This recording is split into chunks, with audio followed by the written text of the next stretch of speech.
Welcome back to some more Let's Play Risky's Revenge. I'm gonna play some more. Awesome. Let me see here. Let me just think for a quick second. I think Tangle Woods 2 or 3. I think 3 left and 2 right is where I need to go. There are a few magic jams that I can get now that I got Monkey Phone. And if you don't know what those numbers mean, it's because you don't live inside my head.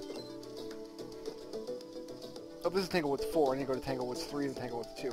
Tangle Woods is kind of stacked up. It's got like 4 layers to it, and each layer has exits out to the left and right, so kind of organizing the goodies you can find. I kind of do that by organizing in my head which layer I'm in and which direction I go. So Tangle Woods 3 left is a magic jam that I can get now that I got Monkey Form.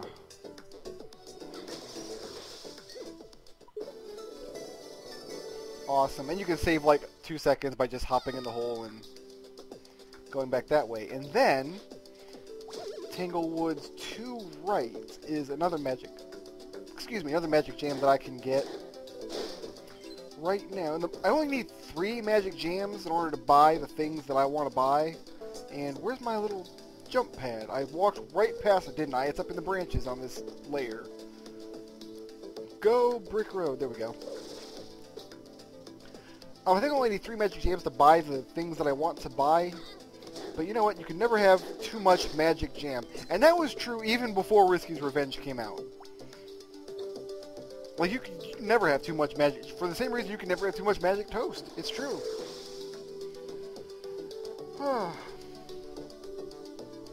Alright, and then...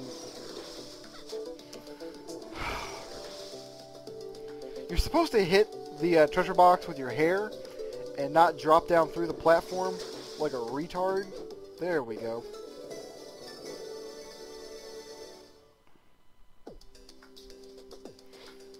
But, you know, sometimes I do find it necessary to be retarded for no particular reason. And now I want to go to Tangle Woods 3 right, which would bring me to the Warp Squid. Yes, it is morning, and Warp Squids in this game are a little more user-friendly than in the original. In the original, you had to find a bunch of Warp Squids in a dungeon, and then once you had them all, you could take them to a town and warp back to that town. And it was kind of annoying. In this game, though, Warp Squids come in pairs. The first one you find is awake, the second one you find is asleep, and when you wake the second one up, you can then use one to warp back to the other one. This is kind of annoying in the sense that like, the Warp Squids aren't laid out very well to just fly through the world really quickly. I would have much preferred just have, like, a Warp Squid network, and each one you wake up, you can add to the network, and then warp to anywhere from anywhere. That would have been my goal, but nobody asked me. Alright, and now they want me to go see the mayor.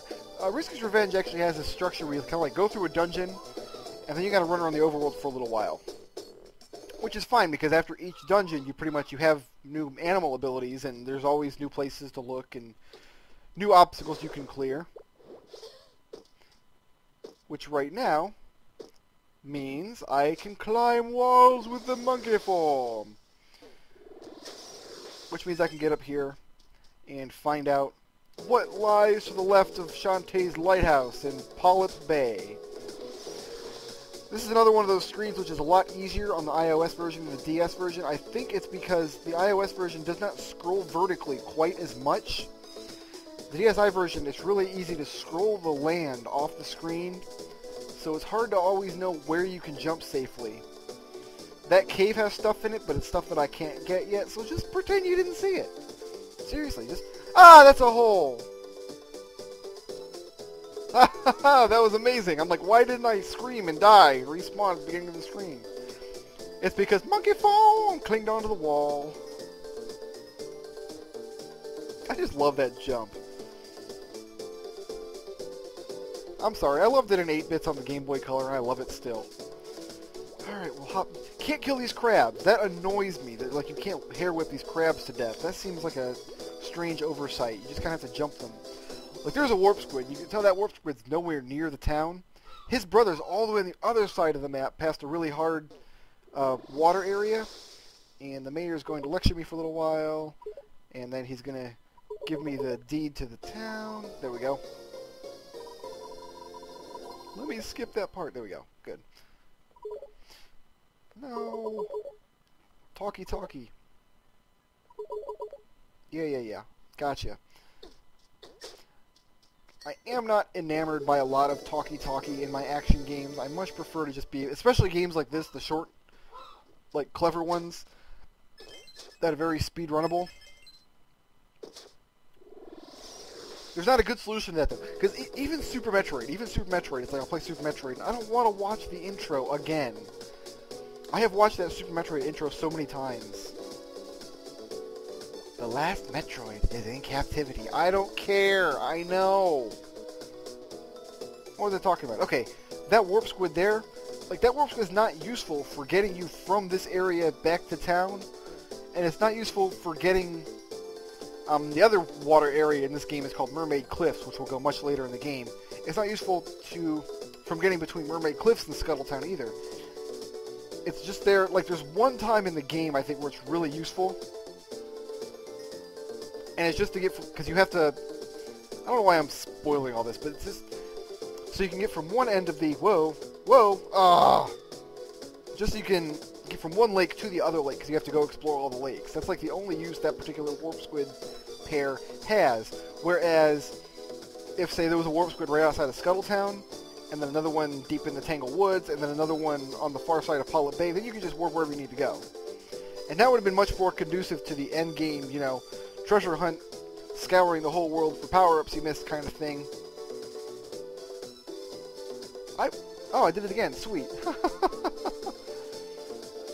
Like, I want to go through this area fast because I don't really care about these little platform guys, even though they have amazing, like, tiki god faces on them. But if you go through them fast, you fall in the water and die. Or you fall into the hole and die, rather.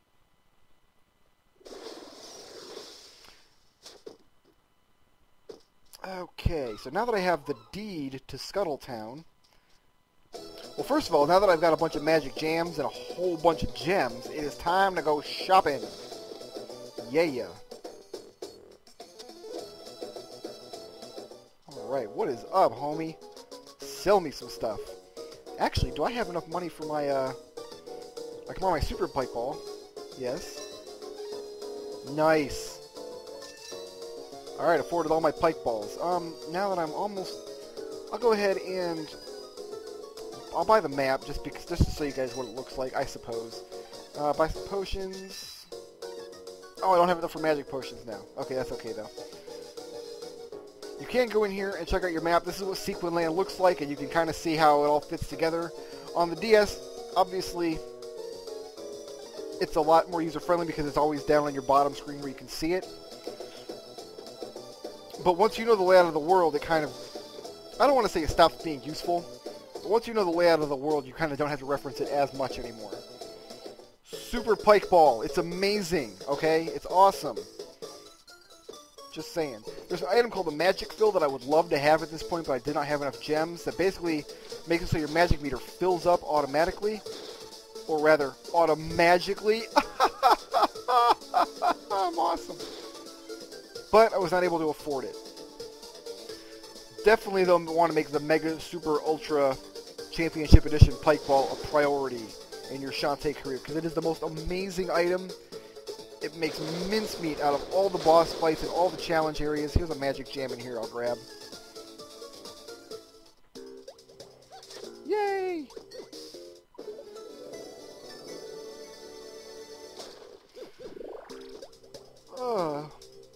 You ever been in a situation where, like, you ate a hamburger and you kind of wish you hadn't? There's supposed to be a scarecrow up on top of here that throws bombs on you. There is in the DS version, but I guess they made that screen a little bit easier. I did, though, because I finished filming the dribble fountain, and I'm like, oh, I'm hungry. I'm going to go out to... Went to Checkers, got a bacon cheeseburger, and now, like, the only thing I wish in my life is that I had not eaten that bacon cheeseburger. That's one of those things you never expected to be true about growing up. It's like, I'm 30 years old now, And like when I was a kid, people, oh, you can't eat anything you want when you grow up. And I'm like, that's crap. You guys are lying. Whatever. I can eat absolutely anything I want. Nobody can tell me no different. I can eat 6 cheeseburgers and a pile of bacon and then just a mountain of buttered cheese, and I'll be fine. Not quite anymore, Brick Road. You're an old done man.